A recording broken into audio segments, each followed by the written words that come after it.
सुनते हैं गृह मंत्री अमित शाह को। सेना के 21 पैरा कमांडो के एक दस्ते ने दिनांक 4/12/2021 की शाम को संदिग्ध क्षेत्र में एम्बुश लगाया था। एम्बुश के दौरान एक वाहन एम्बुश के स्थान के समीप पहुंचा। उसे रुकने का इशारा और प्रयास किया गया। रुकने की बजाय वाहन द्वारा उस जगह से तेजी से निकलने का प्रयास किया गया, जिसके उपरांत इस आशंका पर कि वाहन में संदिग्ध विद्रोही जा रहे थे, वाहन पर गोली चलाई गई, जिससे वाहन में सवार 8 व्यक्तियों में से 6 व्यक्तियों की मृत्यु हुई। बाद में एक गलत पहचान का मामला पाया गया। जो 2 लोग घायल हुए थे उन्हें सेना द्वारा ही इलाज हेतु नजदीकी स्वास्थ्य केंद्र में ले जाया गया। यह समाचार प्राप्त होने के बाद स्थानिक ग्रामीणों ने सेना की टुकड़ी को घेर लिया, 2 वाहनों को जला दिया और उन पर हमला किया। इसके परिणाम स्वरूप सुरक्षा बल के एक जवान की मृत्यु हो गई तथा कई अन्य जवान घायल हो गए। अपनी सुरक्षा में तथा भीड़ को तितर-बितर करने के लिए सुरक्षा बलों को गोली चलानी पड़ी, जिससे 7 और नागरिकों की मृत्यु हो गई तथा कुछ अन्य घायल हो गए। स्थानीय प्रशासन और पुलिस ने स्थिति को सामान्य करने के प्रयास किए हैं। अभी स्थिति तनावपूर्ण लेकिन नियंत्रण में बनी हुई है। पुलिस महानिदेशक नागालैंड और आयुक्त नागालैंड ने दिनांक 5/12/21 को घटनास्थल का दौरा किया। ताजिक पुलिस थाने में घटना के बारे में प्राथमिकी दर्ज की गई है और मामले की गंभीरता को ध्यान में रखते हुए इस मामले को राज्य अपराध पुलिस स्टेशन को जांच के लिए सौंप दिया गया है।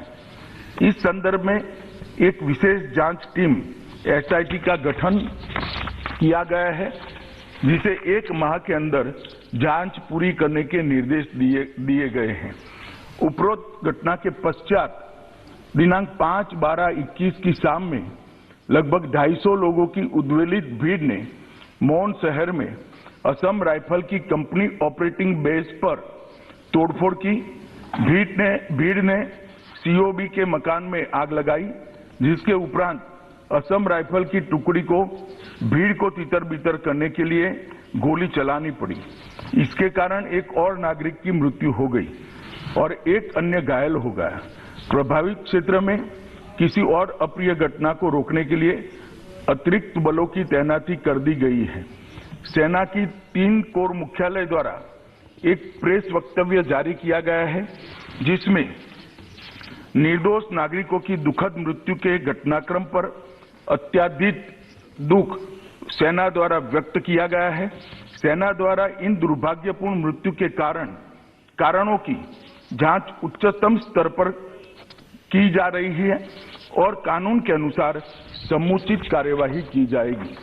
घटना की सूचना मिलने पर मैंने तत्काल नागालैंड के गवर्नर और मुख्यमंत्री जी से संपर्क किया। गृह मंत्रालय द्वारा भी नागालैंड के मुख्य सचिव और पुलिस महानिदेशक से संपर्क किया गया। कल पूरे दिन स्थिति को मॉनिटर किया गया। गृह मंत्रालय द्वारा तुरंत पूर्वोत्तर के प्रभारी अपर सचिव को कोहिमा भेजा गया, जहां उन्होंने आज सुबह नागालैंड राज्य सरकार के मुख्य सचिव एवं अन्य वरिष्ठ अधिकारियों और अर्धसैनिक बलों के वरिष्ठ अधिकारियों के साथ बैठक की, स्थिति का विस्तारपूर्ण समीक्षा की है, ताकि यह सुनिश्चित किया जा सके कि शीघ्र सामान्य स्थिति बहाल हो। यह निर्णय लिया गया है कि सभी एजेंसियों को यह सुनिश्चित करना चाहिए कि विद्रोहियों के खिलाफ अभियान चलाते समय भविष्य में ऐसी कोई दुर्भाग्यपूर्ण घटना की पुनरावृत्ति न हो। सरकार स्थिति पर सूक्ष्मता से नजर रख रही है और क्षेत्र में शांति और सौहार्द सुनिश्चित करने के लिए आवश्यकता अनुसार जरूरी उपाय भी किए जा रहे हैं। राज्य प्राधिकारियों ने एहतियात के तौर पर प्रभावित इलाकों में निषेधाज्ञा लागू की है। भारत सरकार नागालैंड में हुई इस दुर्भाग्यपूर्ण घटना पर अत्यंत खेद व्यक्त करती है और मृतकों के परिवारों के प्रति गहरी संवेदना व्यक्त करती है। Item number 17 no. मैंने सबको पर्याप्त मौका दे दिया है, कोई रिकॉर्ड में नहीं आएगा। आइटम नंबर 7 राष्ट्रीय औषध शिक्षा अनुसंधान संशोधन विधेयक। तो नागालैंड में हुई घटना।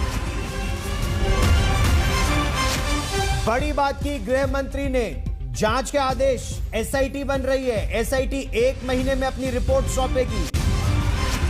4/12/2021 को सेना ने एक एम्बुश लगाया था और उस एम्बुश में सेना के पास जानकारी यह थी कि कुछ मिलिटेंट्स उस इलाके से आ सकते हैं। एक गाड़ी आ रही थी, उस गाड़ी को रोका, गाड़ी नहीं रुकी।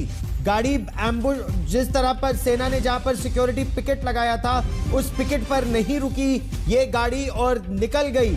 इसीलिए सेना ने फायरिंग की। इस फायरिंग में गृह मंत्री ने अभी संसद को बताया कि 6 लोगों की उसमें मृत्यु हो गई। 8 लोग थे उस गाड़ी में, 2 लोग घायल हैं। उन्हें सेना ही स्वास्थ्य केंद्र में लेकर भी गई। लेकिन इसी बीच गांव वाले वहां बड़ी संख्या में आ गए और गांव वालों ने सेना को हर ओर से घेरा और सेना पर जब हमला हुआ तो सुरक्षा बलों ने भी जवाबी कार्रवाई की, जिसमें एक सेना के सिपाही की मृत्यु हो गई।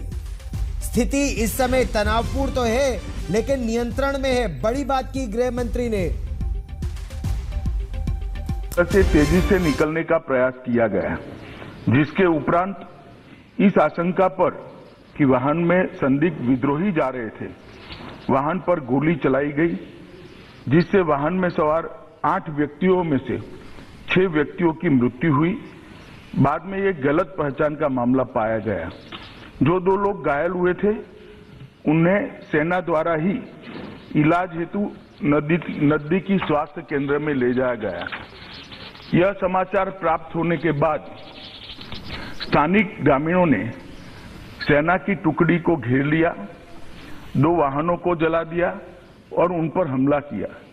इसके परिणाम स्वरूप सुरक्षा बल के एक जवान की मृत्यु हो गई तथा कई अन्य जवान घायल हो गए।